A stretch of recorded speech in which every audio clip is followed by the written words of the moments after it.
రిషి గారు, ముందుగా మీకు ప్యానల్ మిత్రులకు ఏబిఎన్ వీక్షకులకు అందరికీ గుడ్ మార్నింగ్. మార్నింగ్. ఇది నిజంగా August occasion, August inauguration, August month. August అంటేనే ఘనమైన, మహనీయమైన.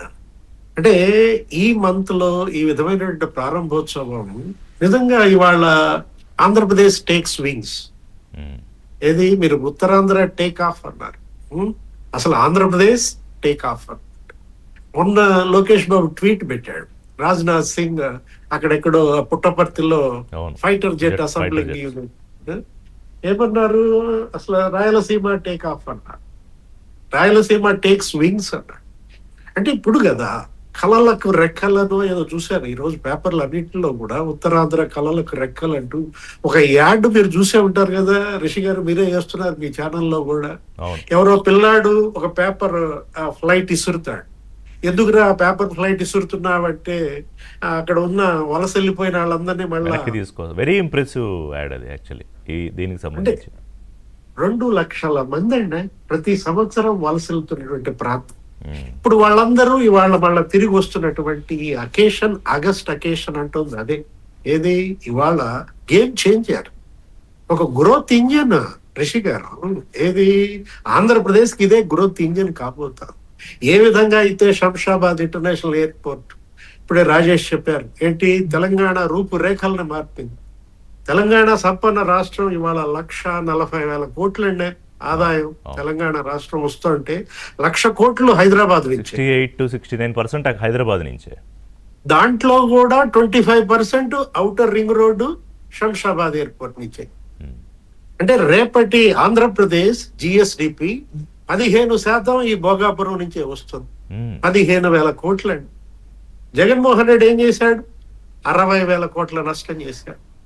ఇది 4 ఏళ్ల క్రితం ఇది ఇనాగర్ కావాల్సింది. ప్రధాని మోడీ 4 ఏళ్ల క్రితమే వచ్చి దీన్ని ఇనాగరేట్ చేయాల్సినటువంటి దాన్ని 4 ఏళ్లు అతను నాంచి ఈ విధంగా కేసులేసి అతను బాగుపడ్డాడు, అతని మనుషులు బాగుపడ్డారు. అంటే ప్రజలకు రావాల్సిన 40,000 కోట్లు ఆదాయం తన నాయకులకి, తన వందిమాగదులకి పంచిపెట్టాడు. థ్యాంక్స్ టు జగన్ అనో ఏదో నిన్న పెట్టించారు, అతను వెళ్తుంటే భోగాపురం. థ్యాంక్స్ టు జగన్ అని కాదు, థ్యాంక్స్ టు జవహర్ రెడ్డి అని పెట్టాలి, థ్యాంక్స్ టు త్రినాథ్ అని పెట్టాలి, థ్యాంక్స్ టు భరత్ అని పెట్టాలి. అక్కడ ఏంటి అసలు జవహర్ రెడ్డి ఎన్ని అండి మొత్తం చుట్టూ ఆక్రమించుకునేదాకా 800 ఎకరాలు అంటాడు. ఆయన కొడుకు, ఆయన మేనల్లుడు, అసలు మన దాంట్లో అనేక వార్తలు కూడా చూసాం. మొత్తం భూములు కబ్జా చేసి పారేశారు. దీనికోసమే భోగాపురం పని చేయనీయకుండా అడ్డుకున్నాడండి. ఇప్పుడే రవికుమార్ గారు కూడా చెప్పారు, ఏంటి ఏదో గుర్తు చేశారు, రామ్ కుమార్ గారు ఏమని గుర్తు చేశారు, జస్ట్ ఇప్పుడే కాకినాడ సెజ్ జిఎంఆర్ ని బెదిరించారు. 51% షేర్ అరవిందో పరం చేశారు. అంటే అన్నేమో జిఎంఆర్ ని బెదిరించి కాకినాడ సెజ్ జిఎంఆర్ పరం చేస్తే, తమ్ముడేమో కేవీ రావుని బెదిరించి 3,600 కోట్లు షేర్లు మరి సుబ్బారెడ్డి పరం చేసే ప్రయత్నం. అంటే ఎలా వీళ్ళు బ్లాక్ మెయిలింగ్, అసలు పాయింట్ కాదు. రాష్ట్రాన్ని యూనిట్లుగా విడదీసి పంచుకోవడానికి ఇది ఏమన్నా ఎవరు సొత్తండి ఇదంతా? వాళ్ళ దృష్టిలో కేక్, వాళ్ళ దృష్టిలో కేక్ ను కట్ చేసి పంచుకున్నట్టుగా పంచుకుని తిన్న పరిస్థితి అనమాట. అంటే పాయింట్ బ్లాంక్ పరిపాలన చూసాం. ఏది గన్ చూపించి బెదిరించారని చెప్పి సీఎం ఆఫీస్ లోనే అప్పట్లో వచ్చినటువంటి వార్తలు, పారిశ్రామికవేత్తలు భయపడి పారిపోయారండి. అది కదా నీ క్రెడిట్, దాన్ని ఎవరు చోరీ చేస్తారు? ఒకవేళ నీ క్రెడిట్ చోరీ చేస్తే నీ తమ్ముడే చేయాలి, ఎవరు విక్రాంత్ రెడ్డి, జగన్మోహన్ రెడ్డి క్రెడిట్ చోరీ చేయాల్సింది. ఈ రోజు అదే ఏది భోగాపురం, అది అసలు ఒక పెద్ద సిటీ కాబోతుందండి. విశాఖని మించిన నగర నిర్మాణం అక్కడ జరగబోతుంది. అక్కడ మరో విశాఖ ఏర్పడిపోతుంది మనకి. ఏది జిఎంఆర్ అక్కడ అసలు ఒక ఆయన సొంత భూముల్లోనే ఒక ఎంటర్టైన్మెంట్ సిటీ కడుతున్నాడు. ఒక ఇంటర్నేషనల్ స్కూల్ అసలు 75% కంప్లీట్ అయింది. ఇప్పుడు మన రాజేష్ ఏం చెప్పారు, అశోక్ గజపతి రాజు గారు 1,000 కోట్ల విలువైన భూమి, 136 ఎకరాలు. అక్కడ ఏంటి అసలు సివిల్ ఏవియేషన్ హబ్ గా మారుతుంది, ఒక యూనివర్సిటీ వస్తుంది. అంటే ఇప్పుడు అక్కడ జరిగేటటువంటి ఆ సంపద సృష్టి, అక్కడ జరిగేటటువంటి ఆ పనులు, యుద్ధ ప్రాతిపదికన పూర్తి చేశారండి. అప్రిషియేట్ చేయాలి మనం. డబుల్ ఇంజిన్ మళ్ళీ సర్కార్ అంటే ఫ్లాలెస్ గా ఏంటో. ఉన్నాయి ఎక్కడ చూసినా, అసలు ఫ్లాలెస్, మన తెలుగుదనము సంస్కృతి ఉట్టిపడేలాగా. టేక్స్ వింగ్స్ అంటోంది అదే. ఏది వాళ్ళ డెవలప్మెంట్ టేక్స్ వింగ్స్ అనమాట. లివింగ్ స్టాండర్డ్స్ టేక్స్ వింగ్స్ అనమాట. ప్రజల జీవన ప్రమాణాలు మెరుగుపడతాయండి. చేతి నిండా పని వస్తుంది. ఇక వలసలు మళ్ళా రివర్స్ అవుతాయి.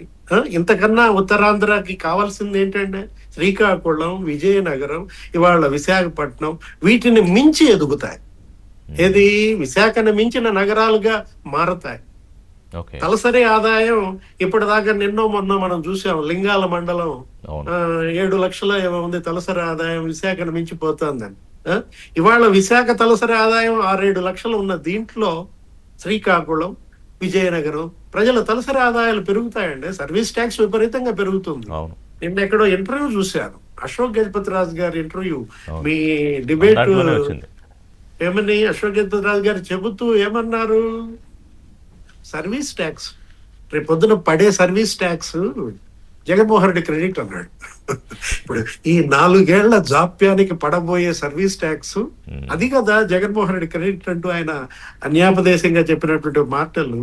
ఇవాళ క్రెడిట్ జగన్ ఏంటంటే రాష్ట్రానికి ఏ రకంగా నష్టం జరగాలి అనే దాంట్లో మాత్రం ఫస్ట్ అసలు క్రెడిట్ ఎవరికి షేర్ కూడా అక్కర్లేదు, మొత్తం ఆయనకే అంతే కదా. రాసి చేయొచ్చు. లైఫ్ 40,000 కోట్ల నష్టం ఈ ఒక్క దీంట్లోనే 4 ఏళ్లలో. భోగాపురం గనక ముందే పూర్తయి ఉంటే ఇవాళ 40,000 కోట్ల